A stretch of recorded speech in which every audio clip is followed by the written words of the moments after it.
They call it Cape Girardeau's best-kept secret. You might not know it's here, but people across the globe sure do. We've shipped as far as Madagascar, Australia, New Zealand, Iceland. So what is the secret? To figure that out, you have to first go back to the 1960s.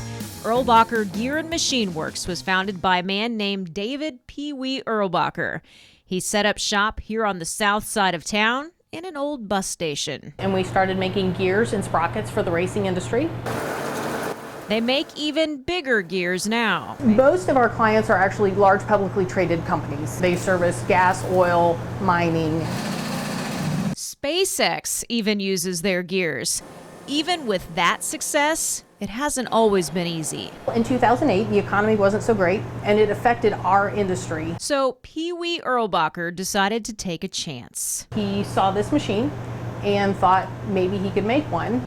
This machine right here, a 1924 antique knitting machine. I thought he was absolutely crazy. Erlbacher's daughter Grayson, the rest of the family, and the workers in this shop were all along for the ride.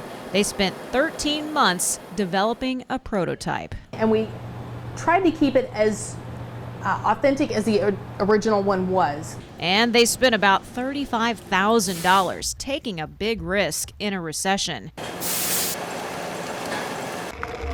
When all was said and done, they reverse engineered their own knitting machine.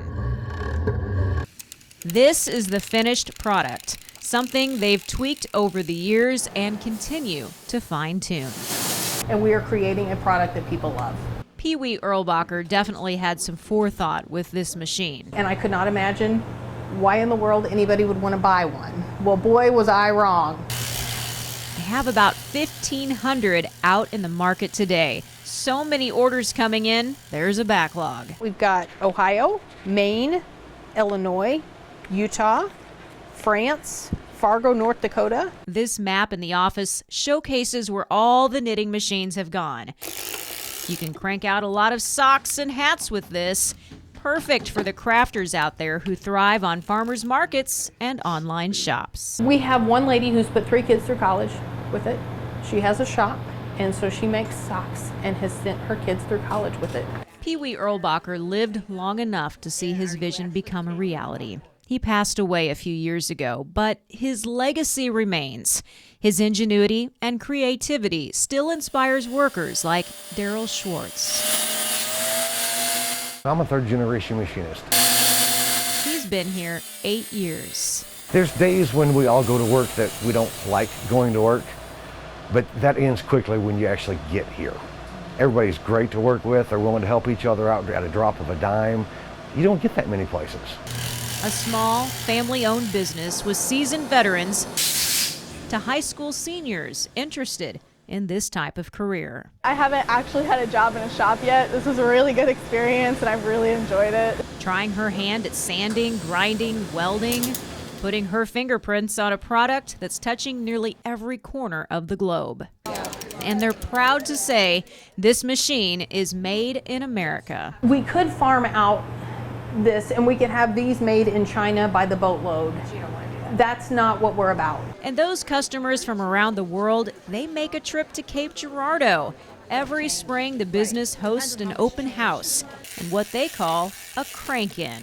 A lady came from Japan.